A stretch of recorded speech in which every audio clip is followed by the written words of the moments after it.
Hello everyone, আসসালামু আলাইকুম। কেমন আছেন আপনারা সবাই? আমি তো আল্লাহর অশেষ রহমতে অনেক অনেক ভালো আছি।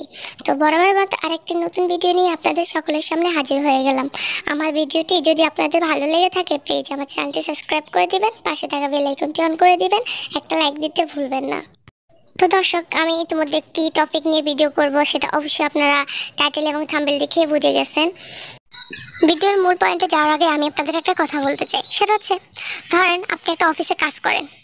আপনার অফিসের বসের কারণে আপনি মাসে মাসে কিছু টাকা পাইতেছেন, ইভেন আপনি দুবেলা খেতে পারতেছেন, ভালোভাবে চলাফেরা করতে পারতেছেন। তো হঠাৎ আপনার বসে একদিন আপনার সম্বন্ধে কিছু জানতে চাইছে, বাট আপনি আপনার বসকে সম্মানই দিলেন না বা ইগনোর করলেন, তার কথার কোনো মূল্যই দিলেন না। এখন কথা হচ্ছে, যে মানুষটার কারণে আপনি ভালোভাবে চলতে পারতেছেন, যে মানুষটার কারণে আপনি দুবেলা খেতে পারতেছেন, আজকে যে আপনার বাড়ি গাড়ি সবকিছু, টাকা পয়সা সবকিছু সবকিছু 3 ভাগের 2 ভাগই যদি সেই বসের কাছ থেকে আসে, তাহলে আপনার ওই সে বসের কি কোনো অধিকার নেই আপনার সম্বন্ধে কিছু জানার? তো দর্শক, চলে যাই আমরা মূল কথায়। তো এখন হাসান ব্লগ, ইশরাত, এদেরকে তো আমরা সবাই চিনি। এখন জীবনের গল্প কাম্মি আপুকেও আমরা সবাই চিনি। তো এখন আমাদের যে দর্শকরা হাসান ব্লগে হাসানের ওয়াইফকে মানে ইশরাত ভাবিকে সবসময় তার ব্লগে দেখে, বাট হঠাৎ কয়েকদিন ইশরাতকে তার ব্লগে দেখা যাচ্ছে না। তো সেক্ষেত্রে দর্শকরা তাকে বারবার প্রশ্ন করতেছে যে ইশরাত ভাবি কোথায় গেছে, ইশরাত ভাবি কোথায় গেল। আর জীবনের গল্প কাম্মি আপুদেরকেও কিন্তু দর্শকরা নানানভাবে প্রশ্ন করতেছে যে ইশরাত ভাবি কোথায় গেছে। দর্শকরা তো জানতে চাইবে, স্বাভাবিক, যেহেতু দর্শকরা সবসময় তাদের ভিডিও দেখে থাকে বা তাদেরকে ভালো হিসেবে জানে। তো তাদের ভিডিওগুলো তাদের ভালো লাগে, তো দর্শকরা সেক্ষেত্রে তো তাদের থেকে জানতে চাইবে যে ভাই ইশরাত ভাবি কই গেছে। কিন্তু সেক্ষেত্রে এইভাবে আপনারা দর্শকদেরকে ইগনোর করতেছেন, তাদের কথায় কোনো মূল্যই দিতেছেন না। কয়েকদিন যাবত দেখতেছি ইশরাত ভাবিকে নিয়ে নানান ধরনের ভিডিও বানানো হচ্ছে। একটা হচ্ছে ভাবি প্রেগনেন্ট হয়েছে, ভাবির বাচ্চা হয়েছে, তারপরে ভাবি অনু ভাইয়ের সাথে পালাই গেছে, মানে বিভিন্ন ধরনের ভিডিও দেওয়া হচ্ছে। কিন্তু এগুলো আসলে সব কিছুই ফেক। কিন্তু এগুলো আসলে বের হচ্ছে কার থেকে?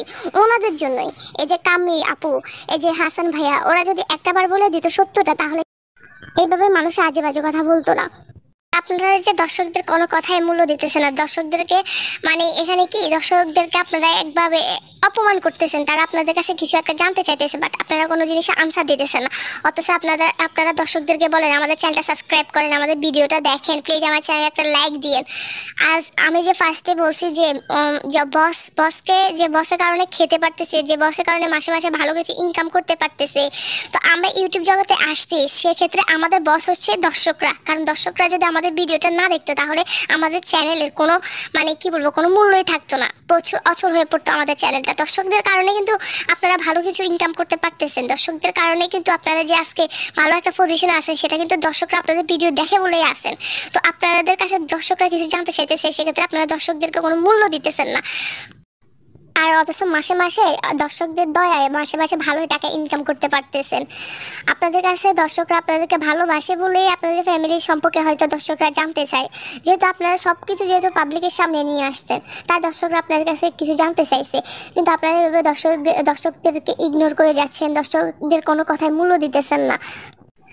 আজকে যদি দর্শকরা আপনাদের ভিডিওগুলো দেখা অফ করে দেয় বা দর্শকরা আপনাদের চ্যানেলটাকে আনসাব করে, তাহলে একটা কিছু মাথায় রাখবেন যে আপনারা কোথায় গিয়ে দাঁড়াবেন। তখন তো অবশ্যই কান্না করতে করতে মানে দর্শকদের কাছে হাত জোর করে ক্ষমা চাইবেন, আপনাদের ভিডিওগুলো যেন দেখে, ঠিক এগুলো করবেন।